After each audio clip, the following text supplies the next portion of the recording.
안녕하세요. 사회 읽어주는 교수의 10번째 시간. 오늘은 총리, 분권, 개헌 이런 이야기를 잠깐 나눠보고자 합니다. 총리에게 우리가 개헌을 하지 않고 권한을 줄 수 있는 방법이 있느냐? 있습니다. 그리고 분권형 개헌 없이 이것을 가능하게 할 수 있는 방법이 있는가? 이런 부분들에 대해서 함께 나눠보고자 합니다. 먼저 이 총리를 대통령 선거를 할 때 공약을 하는 방법인데요. 그 공약의 예시를 함께 살펴보도록 하겠습니다. 누구를 총리로 할 것인지 홍길동 이런 걸 지명을 하는 것을 이야기를 하는 것이죠. 또 어떤 유형의 사람을 공무원 중에서 하겠다, 부총리 출신 중에서 하겠다, 정치인 중에서 하겠다, 또는 앞으로 내각을 어떻게 운영할 것인지를 약속할 수도 있습니다. 이러한 것들은 선거 기간에 공식적으로 약속하는 것이기 때문에 국민 앞에 공정 효과를 거둘 수 있습니다. 이런 방법들은 미국식 러닝메이트나 또 우리나라에서 대법원장이나 헌법재판소장을 할 때 어떤 추천위원회 또는 여당의 의원총회에서 선출을 하게 할 수도 있고요. 국회 여야 합의로 추천을 받을 수도 있습니다. 이런 방법은 대통령이나 어떤 청와대에서 일방적으로 임명하지 않는 것을 보완한다는 방법의 장점이 있고요. 그래서 효과가 있는 것입니다.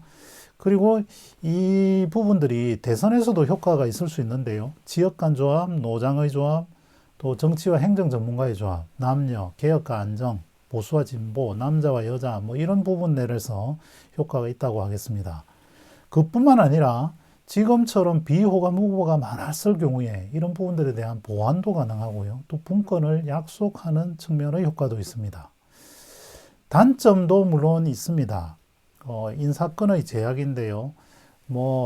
폭넓게 사람을 쓸 수 있는 부분의 어떤 선택권이 제한될 수 있고, 또 깜짝 카드 이런 것들이 있죠.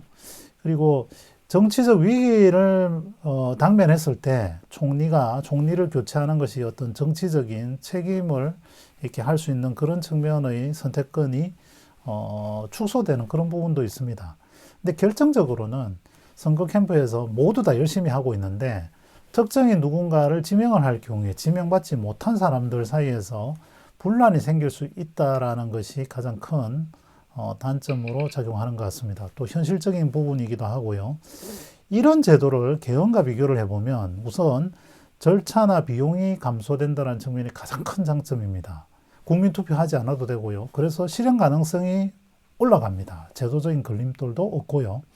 그리고 무엇보다도 이 분권 분야를 탄력적으로 운영 가능하다는 게 장점인데요.